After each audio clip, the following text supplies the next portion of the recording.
Assalamualaikum warahmatullahi wabarakatuh. Perkenalkan, nama saya Arninda Sukmalamaka, Fakultas Agribisnis Pertanian, Universitas Pembangunan Indonesia. Jadi, pada video kali ini saya akan menjelaskan tentang struktur sel virus, sel prokariotik dan eukariotik, struktur dan fungsi dari dinding sel, membran plasma, hubungan antar sel, struktur dan fungsi organel RE, struktur dan fungsi organel badan Golgi, serta struktur dan fungsi organel lisosom dan badan mikro. Baik, kita masuk pada materi yang pertama, yaitu struktur sel virus, sel prokariotik, dan eukariotik. Yang pertama, kita membahas tentang sel virus. Sel-sel pada tubuh manusia terkait perkembangan dan fungsinya dapat terganggu oleh adanya infeksi karena mikroorganisme yang disebut virus. Tipe sel yang terinfeksi dan tipe virus yang mengidentifikasi akan menyebabkan penyakit dan gejala yang berbeda-beda juga. Kemudian kita masuk pada sel prokariotik. Sel prokariotik berasal dari kata Yunani pro dan karion. Pro artinya sebelum dan karion artinya inti. Jadi sel prokariotik berarti sebelum inti. Bagian dalam sel prokariotik disebut sitoplasma. Sel prokariotik tidak memiliki nukleus sejati karena bahan intinya masih tersebar di dalam sitoplasma dan belum diselubungi oleh membran inti. Ciri-ciri sel prokariotik sendiri diantaranya: 1. Memiliki membran plasma dan memiliki nukleotid DNA dan RNA. 2. Memiliki sitoplasma. 3. Tidak memiliki membran inti dan sistem endomembran. 4. Sel prokariotik secara umum memiliki ukuran yang lebih kecil dibanding sel eukariotik. Setiap prokariotik merupakan sel tunggal, tetapi akan sering terlihat dalam rantai atau kelompok sel yang berjumlah ratusan. Contoh sel prokariotik adalah bakteri Escherichia coli. 5. Nukleotid merupakan wilayah yang merupakan tempat DNA yang sel terletak atau tidak terselubung membran. Yang keenam, organel yang terdapat dalam sel-sel prokariotik adalah ribosom yang tersusun dari RNA dan protein. Ribosom merupakan tempat berlangsungnya sintesa protein. Yang terakhir, flagella merupakan organel lokomosi atau pergerakan beberapa jenis bakteri. Pili fimbrial merupakan struktur peletakan pada permukaan sejumlah prokariota, berukuran lebih kecil dan lebih pendek dari flagel. Pili berfungsi untuk meletakkan diri pada jaringan hewan ataupun tumbuhan. Kemudian kita masuk pada sel eukariotik. Sel eukariotik termasuk golongan yang memiliki struktur lebih maju, yaitu sama dengan sel tumbuhan dan binatang. Eukariotik sebagai kelompok organisme yang sel-selnya mengandung nukleus dan dikelilingi oleh membran nukleus. Kromosom terdiri asam deoksiribonukleat yang membentuk kompleks dengan sejumlah protein dan jumlah protein lebih dari satu. Kelompok mikroorganisme ini mempunyai nukleus sejati. Dinding sel eukariot pada umumnya lebih tebal dibandingkan dengan dinding sel prokariot. Salah satu grup eukariot yaitu ganggang. Dinding selnya terdiri dari lelulosa, kecuali pada dua grup ganggang yaitu diatom dan chrysophyta.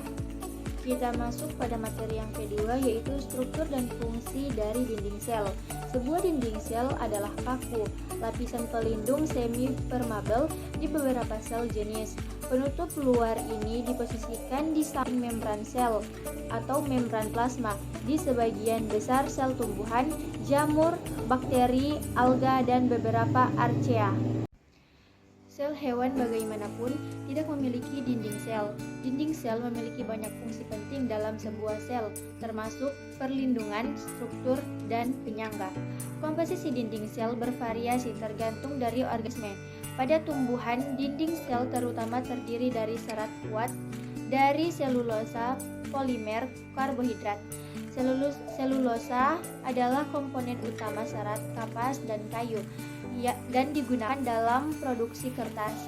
Dinding sel bakteri terdiri dari gula dan polimer asam amino yang disebut peptidoglikan. Komponen utama dinding sel jamur adalah kitin, glukan, dan protein. Kita masuk pada materi yang ketiga, yaitu membran plasma, hubungan antar sel. A. Hubungan antar sel. Organisme multiseluler terdiri dari sekumpulan sel dan mempunyai hubungan dalam sel tetangga dengan istilah junksional kompleks. Hubungan antar sel yang berupa mutasi membran plasma menyebabkan sel saling melekat dan saling berkomunikasi. Hubungan antar sel dapat berupa desmosom, gap junstion, tag junstion, dan plasmodesmata. Desmosom adalah hubungan antar sel yang berfungsi untuk melekatkan sel dengan sel yang lainnya. Hubungan desmosom dapat dibagi menjadi dua, yaitu belt desmosom dan spot desmosom. Belt desmosom adalah rangkaian filamen-filamen kontraksi yang mengandung aktin dan membentuk jalinan panjang hingga sampai mikrofili.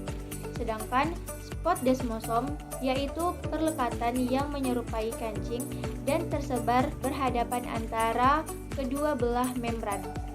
Pada perlekatan spot desmosom dibatasi oleh lamela tengah.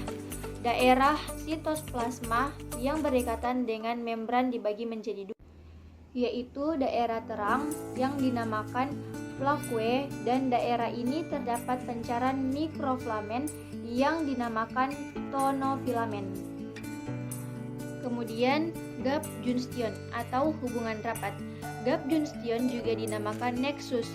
Hubungan ini merupakan kebanyakan hubungan membran, di mana merupakan hubungan sel bertetangga yang terdiri dari sepasang kepingan. Jarak antara kedua plasma antara 30 sampai 40 AO dan terdapat saluran-saluran yang menghubungkan antar sel. Oleh karena itu, dapat dilewati ion dan molekul-molekul kecil. Yang terakhir, tag junstion. Tag junstion juga dinamakan sealing junstion, yaitu hubungan antara dua sel yang rapat seperti path-tree atau tidak ada ruang interseluler. Fungsi hubungan rapat ini adalah menghalang merembasnya zat atau molekul besar atau barrier permeabilitas. Yang kedua, menyebabkan terjadinya beda potensi antara dua permukaan membran plasma dan melekatnya sel tetangga agar kuat dan kokoh pada tempatnya. Kita masuk pada materi yang keempat, yaitu struktur dan fungsi retrikulum endoplasma. Retrikulum endoplasma adalah sebuah organel sel yang berbentuk anyaman membran yang rumit seperti jala. Disebut retrikulum endoplasma karena organel ini terletak pada daerah endoplasma, yaitu sitoplasma bagian dalam. Struktur dari retrikulum endoplasma secara kimiawi mengandung 60 hingga 70% protein serta 30 hingga 40% fosfolipid. Terdapat sekitar 33 macam polipeptida dengan sifat kimia serta sifat fisika yang berbeda. Retrikulum endoplasma dibedakan menjadi dua, yaitu retrikulum endoplasma kasar dan retrikulum endoplasma halus. Retrikulum endoplasma kasar merupakan membran retrikulum endoplasma yang berhadapan dengan sitoplasma yang ditempeli ribosom sehingga terlihat berbintil-bintil. Sedangkan retrikulum endoplasma halus merupakan retrikulum endoplasma yang ditempeli ribosom. Terdapat 3 macam bentuk retrikulum endoplasma. Ada yang berbentuk kantong pipi, siterna, pipa, tubulus, gelembung, vesikula, atau lembaran. Rek yang berbentuk lembaran biasanya tersusun oleh beberapa pipih, sedang pada reh memiliki bentuk seperti tabung atau gelembung. Fungsi retrikulum endoplasma. Fungsi dari retrikulum endoplasma kasar. Retrikulum endoplasma kasar memiliki beberapa fungsi untuk kelangsungan hidup suatu sel. Fungsi tersebut seperti untuk mensintesa protein yang hendak diskresif. Kemudian berfungsi juga untuk mensintesa glikogen atau polisakarida, untuk melakukan glikosilasi protein tertentu yang telah sintesa, serta berfungsi untuk melakukan sintesa lemak. Fungsi dari retrikulum endoplasma halus. Bentuk retrikulum endoplasma halus memiliki beberapa fungsi seperti halnya retrikulum endoplasma kasar. Beberapa fungsi tersebut seperti untuk mensintesa protein yang tidak lagi diskresif. untuk melakukan proses sintesa steroid yang ada pada kelenjar buntu, untuk melakukan proses metabolisme serta transportasi lemak dan zat yang larut dalam lemak. Kemudian, retrikulum plasma halus juga memiliki fungsi untuk melakukan proses metabolisme glikogen, untuk menetralkan racun atau detoksifasi obat, dan untuk melakukan bersama dengan retrikulum endoplasma kasar dalam proses sintesa. Secara umum, retrikulum endoplasma memiliki fungsi untuk menghasilkan, mengedarkan, serta menyimpan produk-produk sel, menampung protein yang telah disintesis oleh ribosom dan untuk disalurkan ke dalam kompleks Golgi, dan untuk transportasi molekul dari bagian sel yang satu ke bagian sel lainnya. Kita masuk pada materi yang kelima, yaitu struktur dan fungsi organel badan Golgi. Badan Golgi merupakan bagian dari inti sel atau nukleus. Badan Golgi ini membentuk vesikula atau kantong yang nantinya akan membawa zat-zat yang dihasilkan oleh retrikulum endoplasma kasar dan halus menuju membran sel. Zat yang dihasilkan oleh retrikulum endoplasma nantinya biasanya berbentuk protein. Di dalam badan Golgi nantinya protein tersebut akan mengalami perubahan lebih lanjut. Fungsi badan Golgi terbagi menjadi 6. Yang pertama, membentuk kantung untuk sekresi, membentuk membran plasma, membentuk dinding sel tumbuhan, membentuk lisosom, membentuk akrosom, spermatozoa, dan terakhir memodifikasi protein. Struktur badan Golgi. Badan Golgi terdiri dari membran-membran membentuk tubulus dan vesikula.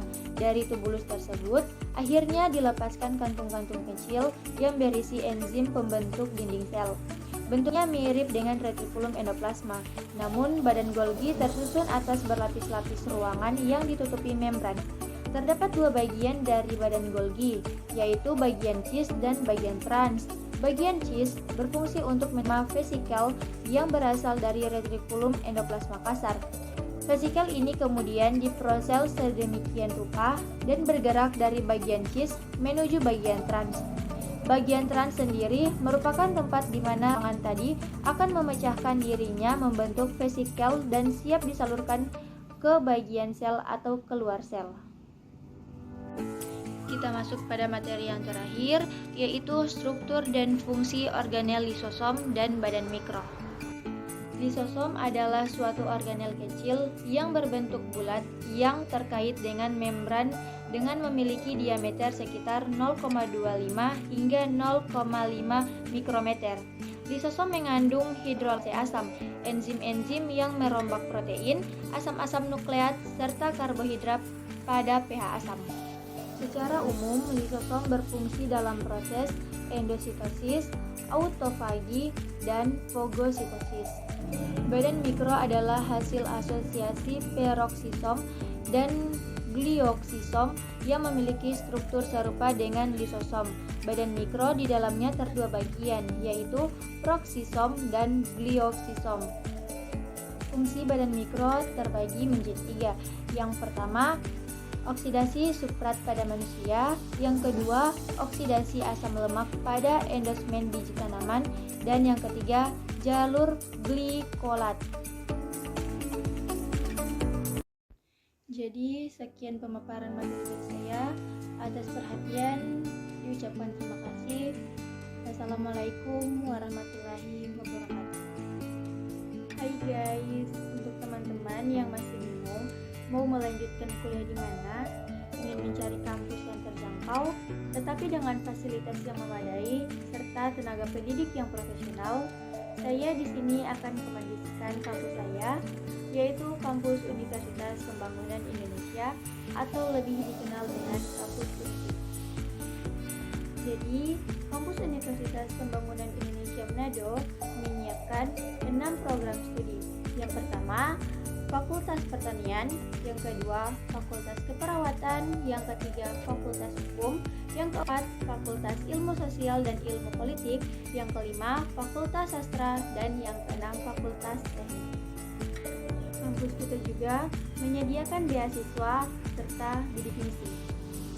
Jadi, untuk teman-teman yang masih bingung mau mulai kuliah di mana, ayo mendaftar di Universitas Pembangunan Indonesia Manado.